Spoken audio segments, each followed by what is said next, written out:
જામનગરમાં પટેલ કોલોનીમાં એપાર્ટમેન્ટનું છજ્જુ પડ્યાની ઘટના સામે આવી છે। શેરી નંબર 11માં મીરા એપાર્ટમેન્ટનું ત્રીજા માળનું છજ્જુ પડતા ઉહાપો મચી ગયો છે। જો કે મહાનગરપાલિકાએ 3 વર્ષ પહેલા જ નોટિસ આપી હતી। મીરા એપાર્ટમેન્ટમાં રહેતા 8 પરિવારને ત્યાંથી મકાન ખાલી કરાવવા માટે કાર્યવાહી કરવા આદેશ આપ્યા હતા। જો કે નસીબે મોટી દુર્ઘટના થતા ટળી છે। ઘટનાની જાણ થતાં ડેપ્યુટી કમિશનર પણ ઘટના સ્થળે દોડી આવ્યા હતા। તાજેતરનું જે આ જર્જરિત ભાગ છે એટલે 264 ની નોટિસ આપીને અત્યારે કાલે જે કામ છે કરવાનું સેફ સ્ટેજે લઈ આવવાનું કામ કરવાનું થશે અને આ જગ્યા ખાલી કરાવીને કોર્પોરેશન છે એ હવે આમાં રહેવાનું બંધ કરવા માટેની નોટિસ આપશે।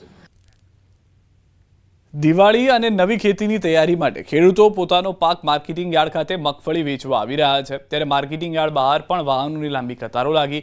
સાબરકાંઠા જિલ્લામાં આ વર્ષે વધુ વરસાદને લઈને કેટલાક ખેડૂતોને મગફળીના પાકમાં નુકસાન જોવા મળ્યું છે, તો કેટલાક ખેડૂતોને પાકનો ઉતારો પણ ઓછો આવ્યો છે। ત્યારે હિંમતનગર માર્કેટિંગ યાર્ડ ખાતે મગફળીની આવકની શરૂઆત થઈ છે। આગામી તહેવારો, દિવાળી અને નવી સિઝનની શરૂઆતને લઈને આર્થિક સંકળામણ ઊભી ન થાય તે અર્થે ખેડૂતો મગફળી વેચવા માટે માર્કેટમાં પહોંચ્યા છે, જ્યાં ખેડૂતોને જેવી ક્વોલિટી કેવા મગફળીના ભાવ મળી રહ્યા છે। ખેડૂતોની માંગ છે કે સરકાર ટેકાના ભાવે ખરીદી જલ્દી શરૂ કરે તો ખેડૂતોને વધુ ભાવ મળી શકે અને ઓપન માર્કેટમાં જે ભાવ મળી રહ્યા છે તેનાથી હજુ પણ વધુ ભાવ મળે તેવી ખેડૂતોની આશા છે। આજે હિંમતનગર માર્કેટમાં 28 થી 30,000 બોરીની આવક છે। લગભગ ભાવ સારા માલના 1450 ની આસપાસ જ પડે છે ને હવાવાળો માલ હોય ને 1100-1200 ની આસપાસ ભાવ પડે છે। તહેવારોને અનુલક્ષીને ખેડૂતોને પૈસાની જરૂર પડે એના માટે મારું સરકારશ્રીને નિવેદન છે ટેકાના ભાવે બહુ ઝડપથી કામ કરે અને ખરીદી કરે। અત્યારે તહેવારોના કારણે લોકોને વેચવાના પૈસાની જરૂર હોય, વેચવાલી બહુ છે એટલે આવકોના પ્રેશરના કારણે બજારો 50-100 રૂપિયા બજાર ઘટ્યું છે। એટલે આગામી ટાઈમ ટૂંક સમયમાં સરકાર જો મફળી જલ્દી ચાલુ ખરીદી કરી દે તો ખેડૂતોને ફાયદો થાય। તો આ તરફ 1100 થી 1500 સુધી ભાવ મળી રહ્યા છે, તો હજુ તો વેચાણ ચાલુ છે। જેવો પાક તેવા ભાવ મળતા ખેડૂતોને હાલ તો કંઈ ખુશી કંઈ ગમ જેવું છે। સામે દિવાળી અને નવી સિઝનને કારણે ખેડૂતો પોતાનો પાક વેચવા મજબૂર બન્યા છે।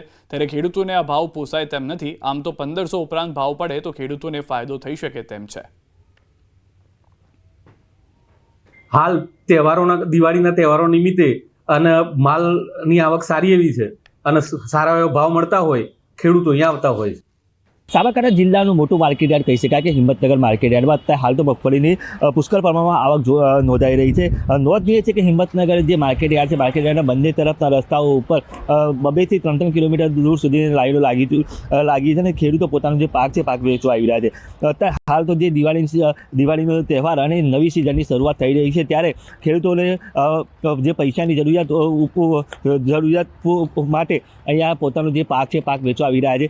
કહી શકાય કે આ ભાવની વાત કરીએ તો 900 થી લઈને સરેરાશ 1500 સુધીના ભાવ ખેડૂતોને મળતા હોય છે। સૌથી વધુ ભાવ અહીંયા મળતા હોવાના કારણે ખેડૂતો હિંમતનગર માર્કેટ યાર્ડ ખાતે પોતાનો પાક વેચવા આવી રહ્યા છે। આ ઉપરાંત વાત કરીએ તો આસપાસના જે જિલ્લાઓ છે, જિલ્લાઓ સહિત આસપાસના તાલુકાઓમાંથી પણ જે ખેડૂતો છે પોતાનો પાક હિંમતનગર માર્કેટ યાર્ડ ખાતે વેચવા માટે આવતા હોય છે।